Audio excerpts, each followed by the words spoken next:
嗨，大家好，我是 Vivian， 每天为大家带来最新最前沿的人工智能动态和深度解读。就让我们开始今天的 AI 热点吧。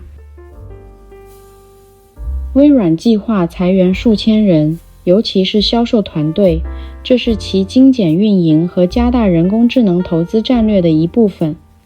预计裁员计划将于下个月宣布，届时该公司的财年2025年6月将结束。此前，微软已于2025年5月裁员约6000人。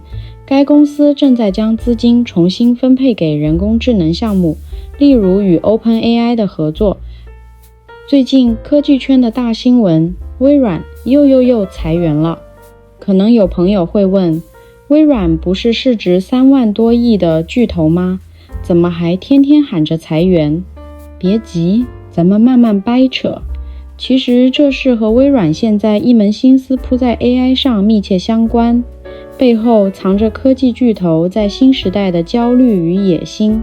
一，微软最近有点忙，一边裁员一边砸钱搞 AI。先看一组热乎的数据，2025年5月，微软刚砍了6000个岗位，涉及产品、工程和管理层，连总部雷德蒙德都裁了快2000人。更狠的是，他们计划7月初财年结束再裁几千人，两轮加起来可能超过1万人。要知道2023年他们才刚裁过1万，这2年妥妥的裁员连续剧。但与此同时，微软在 AI 上简直是撒钱模式，2025财年砸了800亿美元扩建数据中心，相当于每天烧掉2亿多人民币。这些钱都用来给 Azure 云业务打底，毕竟现在 Azure 靠 AI 撑腰，增速保持在 33%至 50%， 是微软的现金奶牛。可问题来了， AI 烧钱如流水，其他业务又不给力，咋办？只能从人力成本开刀，典型的拆东墙补西墙，不过这墙是补到未来的 AI 蓝图上了。2. 哪些岗位最危险？销售和中层成重灾区。很多人关心这次裁员到底针对哪些部门，划重点，销售团队首当其冲。以前卖软件靠销售小哥挨个打电话跑客户，现在微软搞出一堆 AI 工具，比如预测分析能自动锁定潜在客户， Copilot 能一键生成销售方案，连客服都能靠 AI 机器人24小时值班。举个真实例子，英国有个宠物用品公司用了微软的 AI 代理，直接省了几百万美元成本。你说传统销售岗位还能剩多少？另外，管理层也在瘦身。以前大公司层层审批效率低，现在 AI 需要快速决策，微软干脆减少管理层级，让决策链从9曲18弯变成直线加速。不过这对中层管理者可不友好，毕竟官少了，位子自然就少了。从全球来看，美国总部裁员最狠，欧洲和亚洲市场因为经济放缓或监管问题，也在同步缩编，算是全球同步瘦身。3. 股价涨了，员工慌了，裁员背后的冰火两重天。市场对微软的操作倒是挺买账，裁员消息一出，股价直接涨到 480.24 美元的历史新高，市值重返3万亿俱乐部。为啥？投资者觉得砍人就是省钱，省钱就能赚更多钱，典型的短期利好思维。但背后藏着矛盾。2025财年第3季度，微软净利润涨了 17.7%， 可资本支出主要是 AI 基建同比涨了 12.6%， 相当于赚的钱又全投回去了，利润率被压得喘不过气。分析师算过一笔账，要平衡 AI 的烧钱速度，每年至少得裁1万人。这就是为啥微软裁员停不下来，对员工来说就没那么友好了。以前微软以稳定著称，被裁的老员工说，没想到有生之年能收到微软的裁员信。虽然公司给了遣散费和职业培训，但谁愿意突然丢饭碗呢？尤其是销售部门的员工，本来靠业绩吃饭，现在 AI 抢了饭碗，转行都难。内部已经有声音在吐槽 AI 是老板的新宠，我们成了旧人。4. AI 这把双刃剑，救了效率，伤了岗位。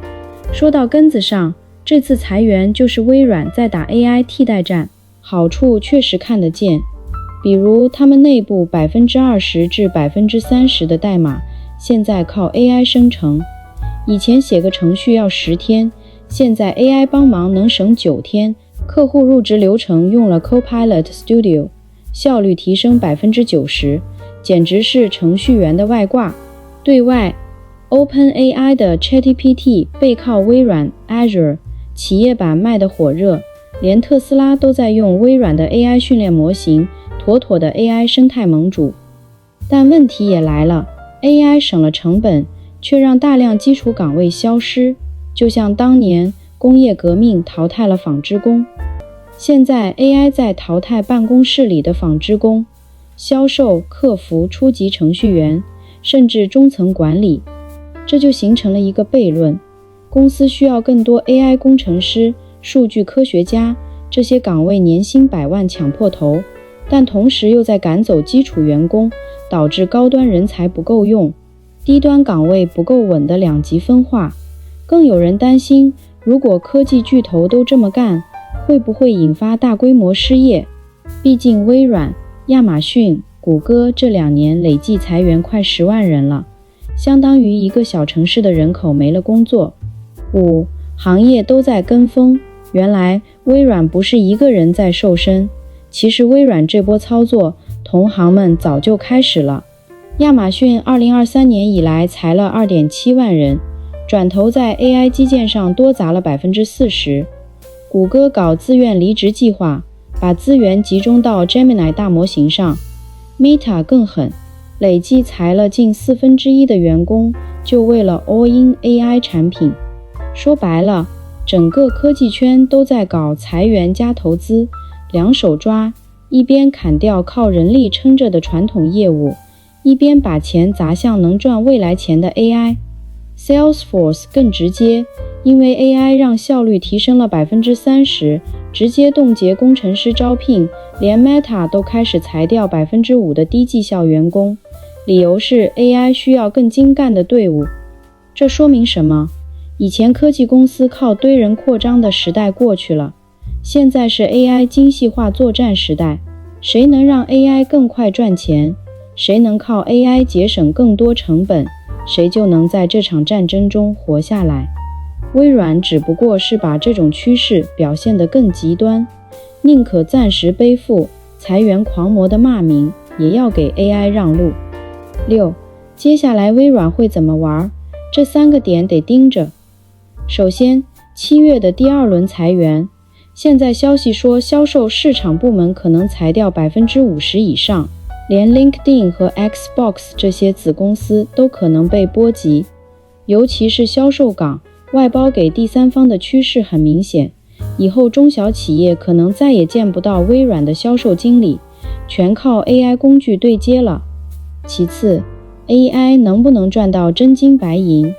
现在 Copilot 的订阅用户增长， Azure AI 客户的续费率是微软的生死线。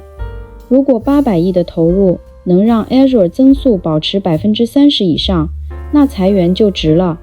要是增速掉下来，那管理层就得头疼了。最后，监管和舆论压力。美国现在贸易政策收紧，全球经济又不景气， IMF 预测2025年 GDP 只涨 3.2%， 微软在海外裁员太狠，可能会被当地政府盯上。而且员工抗议，公众对科技巨头卸磨杀驴的批评，也可能影响品牌形象。说白了，微软现在做的事就是典型的断尾求生，砍掉那些被 AI 能替代的岗位，把资源集中到能创造未来的 AI 上。这听起来很残酷，但却是科技革命的必然。就像当年汽车代替马车，司机取代车夫，每个时代都有岗位消失，也有新岗位诞生。只不过这次的替代速度更快，波及面更广，连巨头都不得不快刀斩乱麻。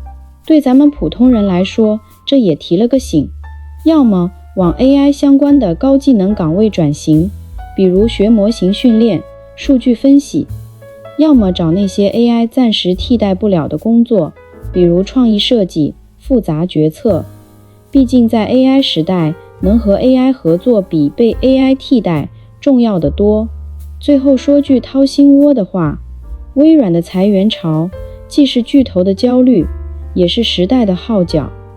未来几年科技圈可能还会有更多大地震，但不变的是，谁能抓住 AI 的红利，谁就能在这场变革中站稳脚跟。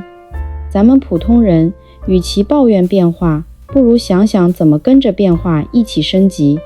毕竟适应浪潮的人永远不会被浪潮吞没。如果您对人工智能充满好奇，想要及时了解这个正在重塑我们生活的科技领域，欢迎订阅我的频道。我们下期见，拜拜。